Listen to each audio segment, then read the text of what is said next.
Praise the Lord.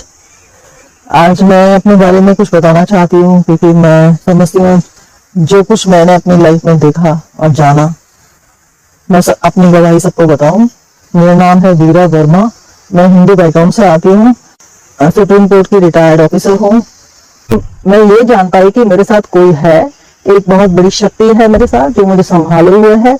और मैं उससे बहुत ऐसे बात करती थी जैसे अपने बाप से, अपने भाई से बात करते हैं, क्योंकि मुझे और कोई था ही नहीं किससे बात करने के लिए। तो मैं उससे यही बात करती थी कैसे होगा।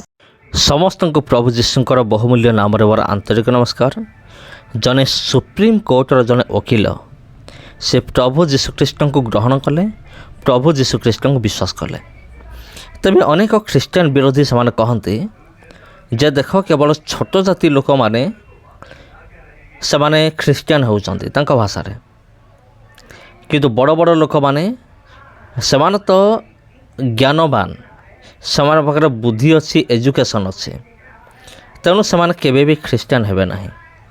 किंतु एटा हूँ सबुठारु बड़ भूल धारणा। हाँ प्रिय बंधुगण, आज भिडियो आम मैंने देखा जने सुप्रीम कोर्टर जने वकील से कहीं एवं किपरि प्रभु जीशुख्रीष्ट को निजर व्यक्तिगत उद्धारकर्ता बा त्राणकर्ता रूप से ग्रहण कले।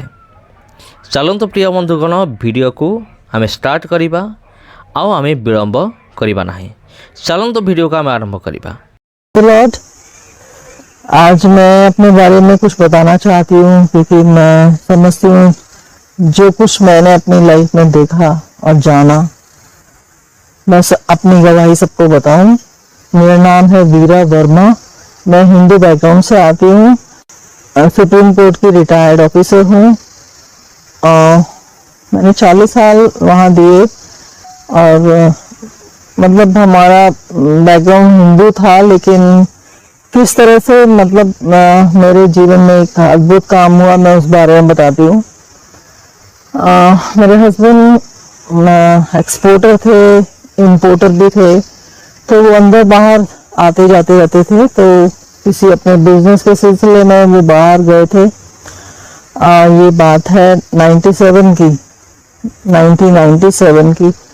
और वहाँ वो उनको कुछ स्ट्रोक आया, उनको ब्रेन हैमरेज हुआ, वो वहाँ एक्सपायर कर गए। तब मैं दिल्ली में थी और मेरे बच्चे बहुत छोटे थे। एक 13 ईयर्स था और एक 16 ईयर्स था। दोनों टीनेजर्स बॉय से मेरे पास। और उस समय मतलब जब मैंने यहाँ समाचार मुझे मिला कि ऐसे से वो उनके संग ये हुआ और ये हुआ, तो मैं वैसे बताती हूँ कि उनको दिल्ली लाने के लिए उनको 9 दिन लग गए थे। और उन 9 दिनों में मैंने सारी परिस्थितियां मेरे जीवन की बदल चुकी थी। 9 दिन में मैंने कि मेरे को सब कुछ अपना खत्म होता हुआ दिख रहा था। घर कैसे चलेगा, बच्चे कैसे करेंगे, बड़े कैसे होंगे, क्या होगा क्या नहीं होगा, मतलब फ्यूचर के बारे में बहुत मैं चिंतित थी और मुझे समझ में नहीं आ रहा था कि अब क्या होगा, अब आगे क्या किया जाएगा। लेकिन उसी दौरान 9 दिन के दौरान, मतलब जब तक उनको लाया नहीं गया था इंडिया वापस उनकी बॉडी को, मेरी से बड़ी सिस्टर है जो हैदराबाद में रहती थी, उन्होंने प्रभु को ग्रहण किया था, लेकिन उन्होंने कभी हमसे जिक्र नहीं किया था इस बारे में। तो उन्होंने मुझे कंसोल करते हुए बहुत बताया कि विश्वास करो, परमेश्वर हमसे बहुत प्रेम करता है। लेकिन वो बातें उस समय में बड़ी बेकार सी लग रही थी। कैसा परमेश्वर हमसे प्रेम करता है, मैं किस दौर से गुजर रही हूँ, ये परमेश्वर का प्रेम है क्या, बहुत सी बातें ऐसी थी। लेकिन तभी एक उनकी फ्रेंड थी दामिनी शाह, जो मेरी स्पेशल मदर है और वो भी अभी हैदराबाद में ही है, वो मेरे पास आई। और उससे पहले मैं बताती हूँ कि 9 दिन तक माने मेरे ये हाल था कि रो रो के मेरे आंसू सूख चुके थे। मतलब अंदर शायद अंदर से पानी आना बंद हो गया था, आंखों में से आंसू आने बंद हो गए थे। और मैं बहुत ये भी था कि मैं इतना रो रही हूँ, इतना चीखती थी उन दिनों। जब भी कोई मिलने आता था मुझे ये समझ में नहीं आता था कि पहले का आंखों से पानी नहीं आता था। तो इन सब बातों को मेरे पर असर तो हो ही रहा था। लेकिन जैसे ही वो सिस्टर दामिनी शाह मेरे पास आई, उन्होंने मुझे बहुत कंसोल किया। बस उन्होंने मुझे गले से लगा के और जो उन्होंने कहा कि मैं तेरे लिए कुछ वीरा तुम्हारे लिए कुछ प्रेयर करना चाहती हूँ, मैं करूँ, जरूर करो। तो प्रेयर्स तो मालूम है कि अच्छी होंगी और खुदा से बातें होंगी, परमेश्वर से बातें होंगी, जैसे भी हमारा विश्वास था वो सब बातें उन्होंने मुझसे मेरे संग जो दुआ शुरू करी, मैं आज भी उस मोमेंट को याद करती हूँ कि वो क्या था जो मेरे अंदर से निकल रहा था। मतलब मेरे आंसू इस तरह से बह रहे थे, झरझर झरझर, कि मैं कंट्रोल नहीं कर पा रही थी। और वो जब 5-10 मिनट के बाद दुआ करने के बाद और वो मुझे बहुत सांत्वना दे के चली गई, लेकिन उस समय में कितनी शांति अंदर से, जो मेरे अंदर ये एक जो मेरे चारों ओर में दिखती थी आग सी लगी हुई है, मुझे हर तरफ तो मतलब आग जैसे सब कुछ आग में जल रहा है, मैं बीच में खड़ी हूँ ऐसा मुझे लग रहा था। लेकिन उस समय मुझे बहुत शांति थी और वो दुआ के बाद मतलब मेरे जीवन में एक परिवर्तन सा आया। उस समय तो मैं इस चीज को समझ नहीं सकती थी, लेकिन मैं बहुत ज्यादा मतलब कंसोल थी उस समय। और जैसे धीरे धीरे मैं ये सोचती थी वो दामिनी शाह सिस्टर कल फिर आए और मेरे लिए दुआ करे, क्योंकि मुझे उनके जाने के बाद बहुत शांति मिलती है।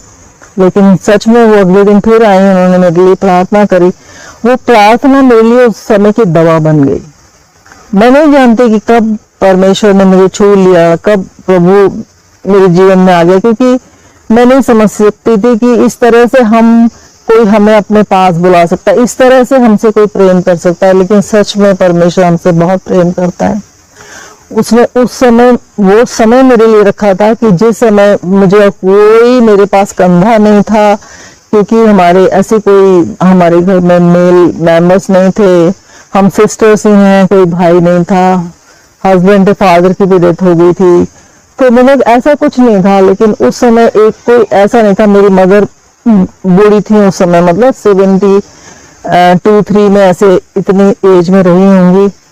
तो उस समय ऐसा किसके पास जाके मैं ये सब अपना दुख, लेकिन सच में एक कंधा था या हाथ था, कुछ भी कहिए, लेकिन परमेश्वर ने मुझे उस समय पकड़ लिया। और बस मुझे वो दुआ जो थी उसकी मेरी दवा बन गई थी कि जब वो आती थी मेरे लिए दुआ करती थी और मैं बहुत अपने अंदर शांति महसूस करती थी। इस तरह से धीरे धीरे समय निकल गया। 1 महीने बाद वो मुझे किसी कलीसिया में ले गई, मैं वहाँ चर्च में गई, अपने दिल्ली में साउथ ईस्ट जंक्शन में गई एक चर्च में। और मुझे कुछ समझ में नहीं आता था कौन प्रभु है, कैसा प्रभु है, हमसे कैसे प्रेम करता है। लेकिन मैं ये समझती थी मुझे यहाँ बैठ के क्यों बहुत शांति मिलती है। मेरे बच्चे मेरे साथ होते थे और वो बच्चे अभी टीनेजर्स बच्चे थे, उनको कुछ दिन दुनिया का पता नहीं था और संसारिक बाप उनका जा चुका था, खो चुका था हमसे। लेकिन उन बच्चों के साथ मैं कलीसिया में जाती थी, आती थी। मुझे पता नहीं कब परमेश्वर ने मुझे पकड़ लिया। वो धीरे धीरे धीरे धीरे कहते ना स्टोन रखा गया और कैसे वो स्टोन लेके आ गया और कैसे वहां एक चट्टान बनती चली गई। और सच में मैं कई बार मैं ये दुआ करती थी और कहाँ दुआ करती थी, क्योंकि घर में रो नहीं सकती थी, मेरे बच्चे मुझे देखते थे, मेरी बूढ़ी माँ मेरे को देखती थी। मैं टॉयलेट में बैठ के कई बार उस सीट पे बैठ के मुझे याद है मैं कहती थी प्रभु जो भी आप हैं आप मुझे मजबूत बना दीजिए, क्योंकि मैं किसी के सामने रोना नहीं चाहती, ऑफिस में किसी के सामने आंसू बहाना नहीं चाहती, घर में किसी के सामने आंसू बहाना नहीं चाहती। मैं नहीं चाहती कि मुझसे कोई सिंपैथी रखे कि इसका हस्बैंड चला गया और ऐसे बच्चे हैं और ये सब है। तो ये सारी बातें होती थी। लेकिन परमेश्वर ने मुझे धीरे धीरे धीरे, और सच में मेरा आज ऑफिस में कोई भी कह नहीं सकता कि मैंने वहां बैठ के आंसू बहाए होंगे या कभी मैं वहां रोई होंगी।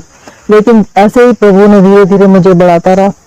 लेकिन ये सच में है कि मैं एक ही दिन में ये सब नहीं जान पाई, लेकिन मैं ये जान पाई कि मेरे साथ कोई है, एक बहुत बड़ी शक्ति है मेरे साथ जो मुझे संभाले हुए है। और मैं उससे बहुत ऐसे बात करती थी जैसे अपने बाप से या अपने भाई से बात करते हैं, क्योंकि मुझे और कोई था ही नहीं किससे बात करने के लिए। तो मैं उससे यही बात करती थी कैसे होगा। अपने बच्चों के लिए बहुत मैं वरिड थी, उनके संग क्या होगा, एक स्कूल में पढ़ रहा है, 8th में पढ़ रहा है, एक 11th में पढ़ रहा है या 12th में पढ़ रहा है, इनके साथ क्या होगा, कैसे होगा, इनका फ्यूचर क्या होगा, ये होगा। तो मैं बड़ी वरिड थी उनके साथ। तो अभी मुझे ऐसे धीरे धीरे जाते जाते 8 महीने लग गए थे चर्च में, मैं जाती रहती थी। और इसी दौरान मैंने बपतिस्मा भी लिया और मैं बहुत एक्साइटेड होकर मैंने बपतिस्मा लिया। लेकिन जैसे ही मैंने बपतिस्मा लिया, ये मेरी गवाही है कि जैसे ही मैं उस पॉन्ड से बाहर आई, उससे पहले मुझे बपतिस्मा का मतलब नहीं पता था। ये मैं जानती थी कि हाँ, ये मुझे कन्फेस करना है कि मैं प्रभु यीशु मसीह में आ गई हूँ। लेकिन जैसे ही मैं बाहर निकली, मुझे एक बहुत बड़ा ओवल शेप में एक मेरे सामने एक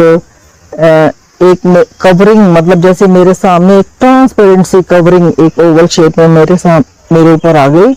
और उसके बाद परमेश्वर ने मुझे नहीं छोड़ा तो पहले भी नहीं था, लेकिन पहले हम जानते ही नहीं थे, इसलिए महिमा देते नहीं थे। लेकिन उसके बाद बस मैं ऐसे उसे बात करती थी जैसे कोई अपने बाप से बात करता है या अपने भाई से बात करता है। मैं उसे कहती थी मेरे बच्चों का क्या होगा, मेरे घर का कैसे चलेगा। इतना बड़ा घर था, मेरे हस्बैंड का अच्छा बिजनेस था, हम लोग किसी तरह से कमी नहीं थी, अपना अच्छा जीवन बिता रहे थे। लेकिन उसके बाद क्या होगा, अब घर कैसे चलेगा, ये कैसे होगा, बड़ी चिंताएं थी।